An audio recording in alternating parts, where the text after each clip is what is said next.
C'est quoi un paramoteur et de quels éléments est-ce qu'il est constitué? Est-ce qu'on utilise toujours un moteur de tondeuse à gazon? Comment est-ce qu'on fait pour transformer un engin classique en une machine de compétition? Comment est-ce que j'ai fait rentrer ça dans une valise de 23 kg pour aller voler au Costa Rica? Tous mes accessoires et tous mes petits trucs, c'est ce que je vais vous présenter dans cette vidéo. Mais avant ça, et si ce n'est pas déjà fait, je vous invite comme d'habitude à vous abonner à la chaîne YouTube Taillot et à activer les notifications afin de recevoir une petite alerte dès que je publie du nouveau contenu. Ça m'aide énormément et ça m'encourage beaucoup à vous proposer régulièrement du contenu de très bonne qualité. Et je vous retrouve au studio tout de suite après ça.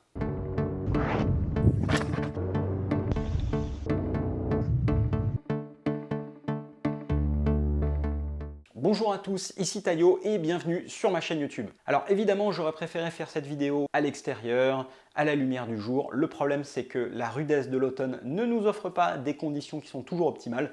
Donc pour garantir une bonne qualité de vidéo, j'ai préféré faire ça au studio. Alors ça fait quelques mois maintenant que j'ai cette machine et ça fait bien longtemps que j'aurais dû faire cette vidéo. Simplement, certains d'entre vous m'ont récemment posé quelques questions sur ma machine et certains éléments qui la constituent, et c'est ce qui m'a poussé à faire cette vidéo afin de vous proposer un maximum d'informations. Alors pour vous permettre de comprendre facilement pourquoi est-ce que j'ai monté cette machine avec ces éléments-là, eh bien déjà il faut que je vous parle des raisons pour lesquelles j'ai monté cette machine. La première, c'est que j'ai toujours rêvé de partir à l'autre bout du monde pour voyager avec mon paramoteur et découvrir des endroits incroyables. C'est ce que j'ai fait au mois d'avril en partant au Costa Rica. Et donc pour ça, il me fallait un châssis qui puisse se démonter pour rentrer dans une valise de 23 kg. Ensuite, la seconde, c'est qu'il me fallait une machine dotée d'un moteur assez puissant pour pouvoir faire du biplace et emmener avec moi mes proches et mes amis pour leur faire découvrir cette activité incroyable et ces moments que j'ai la chance de vivre. Enfin, la dernière, c'est que j'adore voler en montagne, ça vous avez pu le remarquer, et il me fallait pour ça un moteur qui soit assez puissant avec des accessoires qui me permettent de monter le plus haut possible sans que mon moteur s'essouffle. Aussi, le petit détail qui a son importance, avant même de commencer le paramoteur, je suis tombé nez à nez avec une machine semblable à celle-ci et je suis tout de suite tombé amoureux.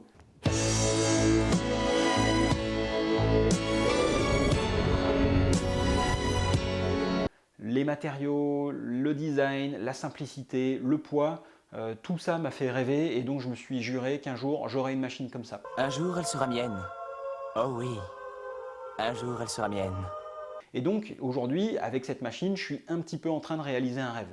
Donc c'est avec ce cahier des charges que je suis allé voir Bruno Vezzoli dont je vous ai parlé la dernière fois. Bruno Vezzoli, c'est le concepteur des châssis Air Ultralight et c'est également le distributeur en France de la marque de moteur Vitorazzi.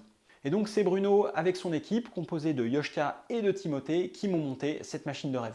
Et donc on attaque dans le vif du sujet avec le premier élément le plus important qui est le châssis. Donc le châssis, c'est un Air Ultralight modèle Globetrotter. Il est prévu pour accueillir une hélice jusqu'à 133 cm. Il est donc constitué principalement de titane et de carbone. On a la partie principale, la cage et les crosses qui sont en titane et les haubans sont eux en carbone. Il est doté d'un système qu'on appelle Autobrake qui a vocation à jouer le rôle de fusible en cas de choc et qui donc va permettre de casser cette petite pièce plutôt que les haubans ou la cage, ou de déformer le châssis. Donc le châssis a deux particularités. La première, c'est que sa cage est composée de 6 parties qui sont pliables pour rentrer dans une petite housse afin de voyager. La deuxième particularité, c'est que la partie inférieure du châssis se démonte afin de rentrer dans une valise de 23 kg.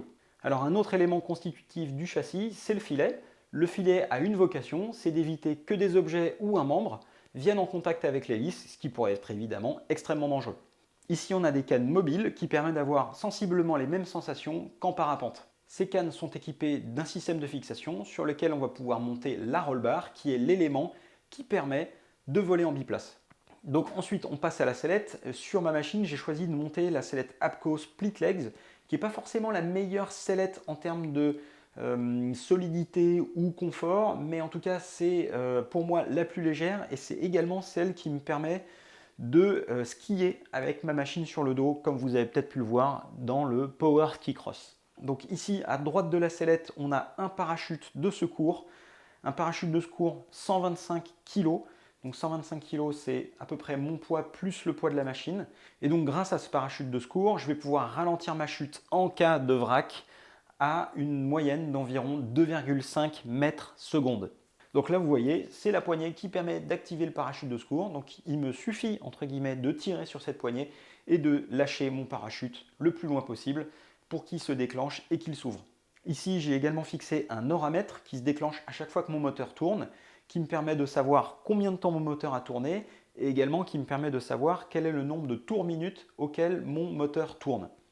De l'autre côté, on a un thermomètre, une sonde de température qui est directement reliée à la culasse et qui me permet de faire chauffer mon moteur et de respecter le temps de chauffe de mon moteur pour préserver la mécanique. Alors comme vous pouvez le voir, j'ai fait appel à de la guidoline de vélo pour notamment protéger mes cannes et également protéger les câbles qui passent en dessous et qui alimentent mon contour et ma sonde de température. Et maintenant, on passe à la partie moteur. Et ce qui frappe vraiment quand on regarde cette machine de ce côté-là, c'est tout d'abord l'hélice. L'hélice, je vous en ai déjà parlé un petit peu la dernière fois, c'est une hélice de la marque Hyprops, qui est une marque française basée du côté de Gap et qui produit des hélices pour l'aéronautique de haute performance. Cette hélice a été conçue spécifiquement pour ce moteur, dans le sens où son bord de fuite crée une dépression au niveau de la culasse, afin de refroidir le moteur de manière beaucoup plus efficace. Pour fixer l'hélice sur le moteur, j'ai choisi d'utiliser une petite platine carbone, ce qui, en plus d'être magnifique, fait gagner quelques grammes. Donc parlons maintenant du moteur. Le moteur, c'est un moteur de la marque Vitorazzi, c'est une marque italienne. Le moteur, c'est donc un Moster 185 pour 185 cm3. Ce moteur, c'est une des grandes références des moteurs de paramoteurs. C'est sûrement l'un des plus reconnus, peut-être aussi l'un des plus fiables. En tout cas, c'est une marque qui a vraiment œuvré pour le milieu du paramoteur depuis plus de 20 ans et qui conçoit parmi les meilleurs moteurs pour la pratique. Donc c'est un moteur qui développe 27 chevaux, plus de 80 kg de poussée et qui donc permet de voler en biplace avec deux personnes de 90 kg. C'est un moteur qui fonctionne à refroidissement à air et donc pour refroidir un petit peu ce moteur, notamment lors des vols en biplace ou de vols lorsqu'il fait assez chaud, j'ai choisi de faire appel à un capot de culasse qui va permettre de concentrer le flux d'air sur la culasse et permettre de refroidir le moteur de manière complètement optimale. Et en plus, c'est une pièce qui est absolument magnifique. Et comme vous pouvez le voir, la cartouche également est en carbone. Pour alimenter ce paramoteur, j'ai choisi de monter un réservoir de 18 litres. Pourquoi 18 litres? Parce que sur certaines épreuves de compétition, il faut embarquer le maximum de carburant afin de tenir tout le long de la manche. Et donc 18 litres aujourd'hui, il n'y a pas plus. Et donc comme ce réservoir est un peu plus volumineux que le réservoir d'origine, j'ai posé un écran thermique afin d'éviter que le pot vienne chauffer le réservoir. Alors pour relier le moteur au châssis, j'ai choisi de faire appel à des platines carbone qui, en plus d'être magnifiques, font gagner encore quelques grammes. Et maintenant, je vais vous présenter les deux accessoires ultimes de cette machine qui en font une vraie bête de compétition. Alors évidemment, il existe des machines qui sont encore plus adaptées à la compétition, mais celle-ci a l'avantage d'être disponible et accessible à n'importe qui. Alors le premier accessoire ultime pour la compétition que je vais vous présenter sur ma machine, c'est tout d'abord le réglage des portées de la vis de richesse. Ce petit dispositif, c'est ce qui va me permettre de régler la vis de richesse de mon carburateur en vol. Pourquoi est-ce que c'est utile sur ma machine? Lorsqu'on veut monter en altitude, comme je le fais et comme vous avez pu le voir sur ma vidéo que j'ai faite au Mont Blanc, l'oxygène se fait plus rare. Et donc, mon mélange, si je ne modifie pas mon réglage de carburateur, mon mélange va être plus riche.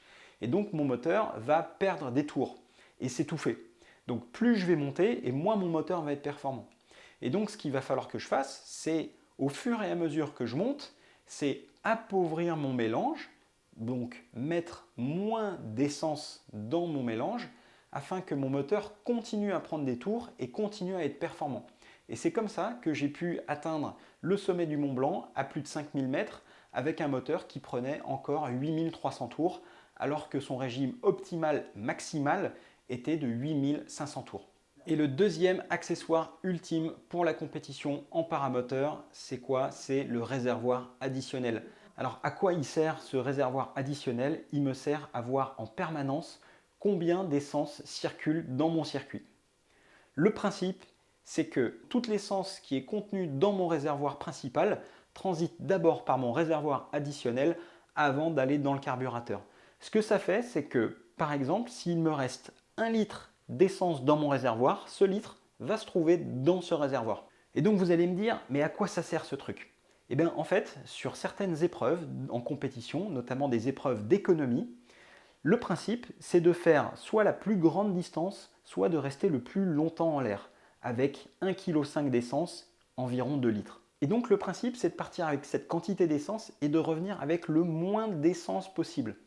Et donc c'est avec ce petit réservoir qu'on va avoir donc juste à côté de la tête, qu'on va pouvoir voir très précisément combien d'essence il nous reste dans notre réservoir. L'idéal en compétition, c'est à peu près d'arriver avec 30 secondes, 1 minute, maxi 2 minutes d'autonomie lorsqu'on rejoint le terrain, mais pas plus. Donc il faut vraiment jouer au plus précis et donc on va surveiller cette consommation au plus près pour d'une part revenir au terrain et pas se vacher avant d'être revenu, sinon on est disqualifié de la manche, et également avoir le minimum d'essence lorsqu'on revient, histoire de ne pas passer 10 minutes en vol avant de se poser. Et voilà, on a fait le tour. J'espère que cette vidéo vous a plu et qu'elle vous a permis de devenir incollable sur ce qu'est un paramoteur. En tout cas, si c'est le cas, si elle vous a plu, je vous serai infiniment reconnaissant de bien vouloir me le faire savoir grâce à un petit pouce vers le haut ou un commentaire. De toute façon, les petits pouces vers le bas, ça ne marche plus.